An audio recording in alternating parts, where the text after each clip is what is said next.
ইফতারে মুচমুচে ও ফুলকো বেগুনি বানানোর গোপন টিপস। এই টিপসটি ফলো করে যদি আপনারা বেগুনি তৈরি করেন তাহলে 3 থেকে 4 ঘন্টা পর্যন্ত মুচমুচে ও ফুলকো থাকবে।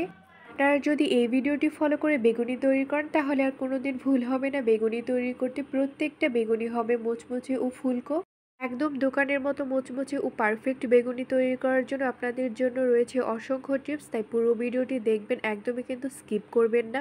আসসালামু আলাইকুম everyone, welcome back to my channel.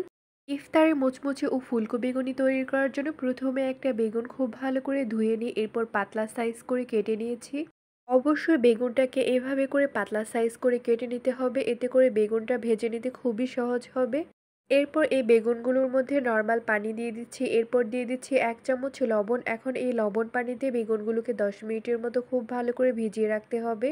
বেগুনগুলোকে লবণ পানিতে ভিজিয়ে রাখার কারণ হচ্ছে এতে করে যখন আমরা বেগুনিগুলোকে ভেজে নেব তখন কিন্তু খেতে একদমই পানসে লাগবে না। এতে করে বেগুনির মধ্যে খুবই মজার একটা টেস্ট আসবে। বেগুনগুলোকে 10 মিনিটের মতো লবণ পানিতে ভিজিয়ে রাখার পর এরপর একটি ছাঁকনির মধ্যে এভাবে করে তুলে নিচ্ছি, এতে করে বেগুনের মধ্যে যে এক্সট্রা পানিটা আছে সেটাও কিন্তু ঝরে যাবে।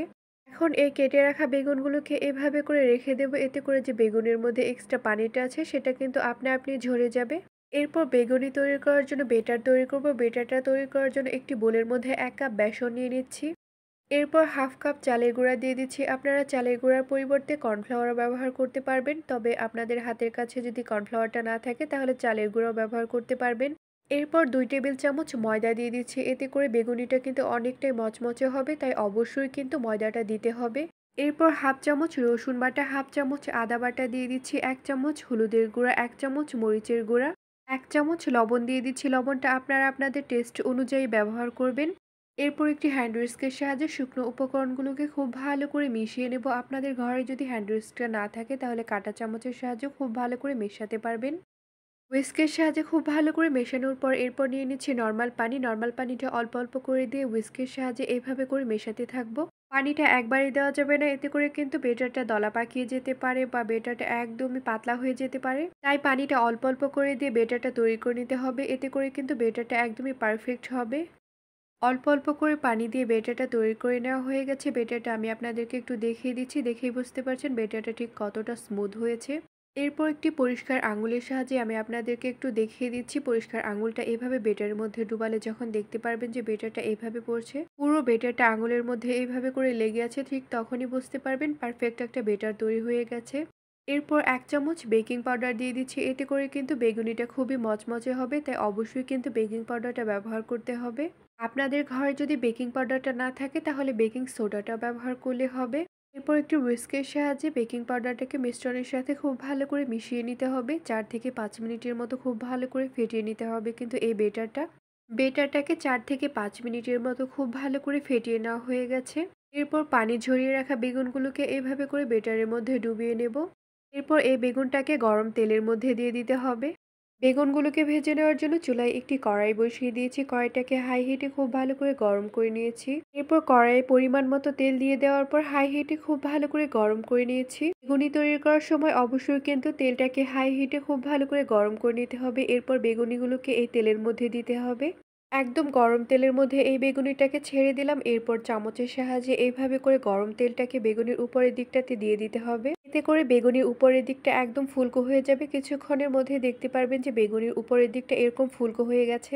আপনারা দেখেই বুঝতে পারছেন বেগুনিটা ঠিক কতটা ফুলকো হয়েছে। এখন এপাশ ওপাশ করে উল্টিয়ে পাল্টিয়ে ভেজে নিতে হবে। বেগুনি তৈরি করার সময় অবশ্যই এই টিপসটা মাথায় রাখবেন। বেগুনি তৈরি করার সময় কিন্তু অবশ্যই গরম তেলে দিতে হবে। এরপর বেগুনিটা ভেজে নেওয়ার সময় কিন্তু চুলার আঁচটা লো টু মিডিয়াম হিটে রাখতে হবে। চুলার আঁচটা লো টু মিডিয়াম হিটে রাখার ফলে বেগুনিগুলো কিন্তু অনেকটাক্ষণ মচমচে থাকবে।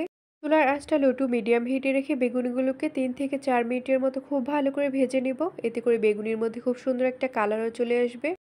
বেগুনির মধ্যে খুব সুন্দর একটা কালারও চলে এসেছে আর বেগুনিটাকে কিন্তু মচমচে করে ভেজে নেওয়া হয়ে গেছে। এখন একটি ছাঁকনির সাহায্যে এভাবে করে তুলে নেব। এতে করে বেগুনির মধ্যে যে এক্সট্রা তেলটা আছে সেটাও কিন্তু একাই ঝরে যাবে। এরপর আমি আপনাদেরকে আরও একটি বেগুনি ভেজে দেখাচ্ছি। এর জন্য গরম তেলের মধ্যে এইভাবে করে বেগুনিটাকে দিয়ে দেব। এরপর গরম তেলটা এভাবে করে চামচের সাহায্যে বেগুনির উপরে দিয়ে দেব। এতে করে বেগুনিগুলো কিন্তু উপরের দিকটা খুবই ফুলকো হবে। চুলার আঁচটা লো টু মিডিয়াম হিটে রেখে এপাশ ওপাশ করে বেগুনিগুলোকে ভেজে নেব। আপনারা দেখেই বুঝতে পারছেন বেগুনিটা ঠিক কতটা ফুলকো হয়েছে। বেগুনির মধ্যে যতক্ষণ না পর্যন্ত দেখতে পারবেন যে এরকম সুন্দর একটা কালার চলে এসেছে, ঠিক ততক্ষণ পর্যন্ত বেগুনিগুলোকে ভেজে নিতে হবে। আপনারা যদি বাসায় একবার হলো এভাবে করে বেগুনি ট্রাই করেন তাহলে কিন্তু 100% আপনারা সফল হবেন। বেগুনিটাকে এপাশ ওপাশ করে উল্টিয়ে পাল্টিয়ে খুব সুন্দর একটা কালার করে ভেজে নেওয়া হয়ে গেছে। এখন একটি ছাঁকনির সাহায্যে আমি তুলে নিচ্ছি। একই প্রসেসিংয়ে সবগুলো বেগুনি আমার ভেজে নেওয়া হয়ে গেছে। দেখতেই পাচ্ছেন প্রত্যেকটা বেগুনি কিন্তু একদম ফুলকো হয়েছে। আর আমি আপনাদেরকে একটু দেখিয়ে দিচ্ছি বেগুনিটা ঠিক ভেতর থেকে কতটা মুচমুচে হয়েছে আর কতটা ফুলকো হয়েছে। আর হ্যাঁ, যদি আমার এই বেগুনি তৈরির রেসিপিটি আপনাদের ভালো লাগে তাহলে অবশ্যই লাইক, কমেন্ট এবং শেয়ার করবেন। ইউটিউব থেকে দেখে থাকলে সাবস্ক্রাইব করবেন আর ফেসবুক পেজ থেকে দেখে থাকলে ফলো করবেন। আর আমার এই ভিডিওটি দেখার জন্য আপনাদের সবাইকে অনেক অনেক ধন্যবাদ। আল্লাহ হাফেজ।